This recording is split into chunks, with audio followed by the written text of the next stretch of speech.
Bonjour à tous les passionnés de la restauration. Aujourd'hui, je vais vous partager le top 6 des plus grandes erreurs que font les patrons de bar ou de restaurant et qui leur coûtent de l'argent, du temps libre et de la joie de vivre. C'est parti!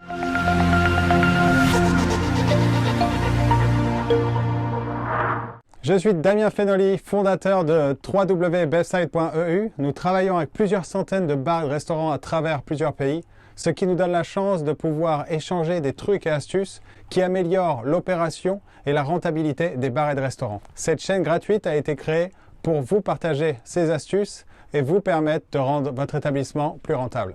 N'hésitez pas à partager vos astuces ou vos problèmes dans les commentaires. Je me ferai un plaisir de vous répondre ou d'en faire une prochaine vidéo. Pour déterminer ces top 6, nous avons discuté avec plusieurs de nos clients sur ce sujet et voici ce qui en ressort.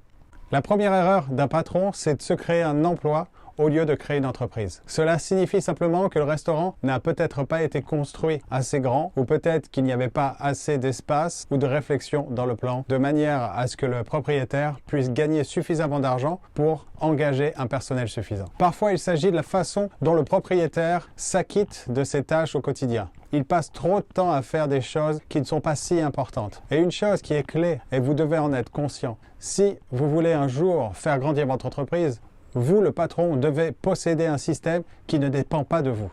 Cela signifie qu'un système doit être duplicable, car il est très difficile de se dupliquer. Si vous y arrivez, dites-moi comment vous faites, ça m'intéresse aussi.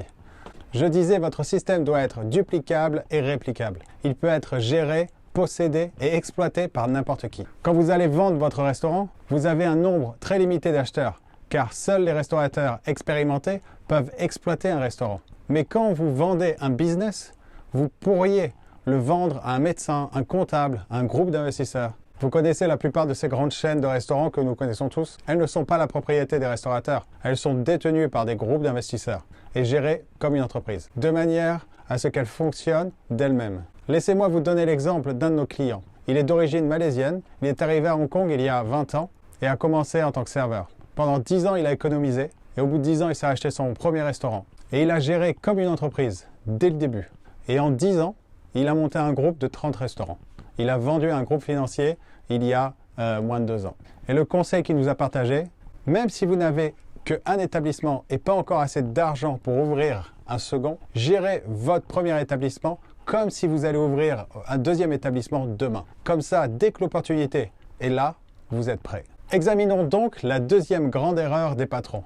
Ils travaillent sur tout sauf leur passion. Je suis sûr que vous en êtes victime. La première question que j'aime poser à mes clients est pourquoi vous êtes-vous lancé dans cette activité? Pourquoi avez-vous décidé de quitter votre emploi et d'ouvrir un restaurant? Il y a de fortes chances que ce ne soit pas pour faire de la comptabilité ou traiter avec le fisc ou avec vos suppliers. Vous vous êtes probablement lancé dans la restauration pour une autre raison, comme le vin, la cuisine ou les clients. Mais le faites-vous vraiment? Est-ce que vous travaillez sur votre passion, sur lesquelles vous êtes bon et ce qui alimente votre énergie, votre joie de vivre, ou celle qui vous prive d'énergie et vous déprime? Mais je ne dis pas que vous ne devez pas faire ce que vous n'aimez pas. Vous êtes des entrepreneurs, donc vous devez porter plusieurs casquettes. Mais passez plus de temps sur les choses que vous aimez et déléguer ou outsourcer les choses qui vous dépriment. Ce qui m'amène sur mon troisième point, la troisième erreur, et la plupart des patrons pensent qu'ils délèguent, mais ils ne délèguent pas vraiment. Avant de vous expliquer ce que je veux dire, laissez-moi vous donner une astuce simple sur comment déterminer quelles sont les tâches que vous devez déléguer en premier. Utilisez un quadrant comme celui-ci avec ces catégories. J'aime, j'aime pas, fort et pas fort. Et remplissez chaque case de vos différentes tâches que vous faites au quotidien. Et commencez par déléguer ou outsourcer celles que vous n'aimez pas et vous n'êtes pas bon. Ensuite, déléguez celles que vous aimez mais vous n'êtes pas bon. Ensuite, déléguer aimer et pas bon, jusqu'à vous focaliser sur les choses où vous êtes bon et vous aimez.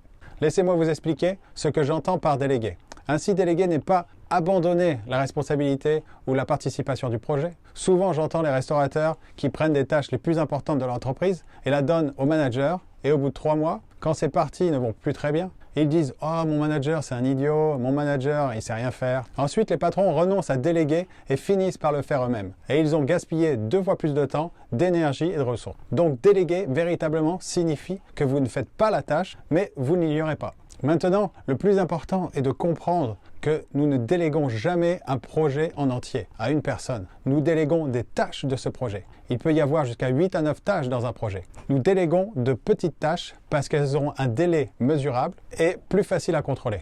Encore une fois, elles sont surtout pas ignorées. Même si vous engagez une société de marketing pour faire votre communication et donc déléguer votre marketing, il ne faut surtout pas supposer simplement qu'ils font du bon travail. Vous devriez les rencontrer une fois par semaine, voire plus, pour s'assurer qu'ils respectent vos délais, pour s'assurer que vous soyez leur priorité, s'assurer qu'ils obtiennent le résultat que vous voulez, sans avoir à faire le travail. Et le temps passe. Cette vidéo commence à être un peu longue.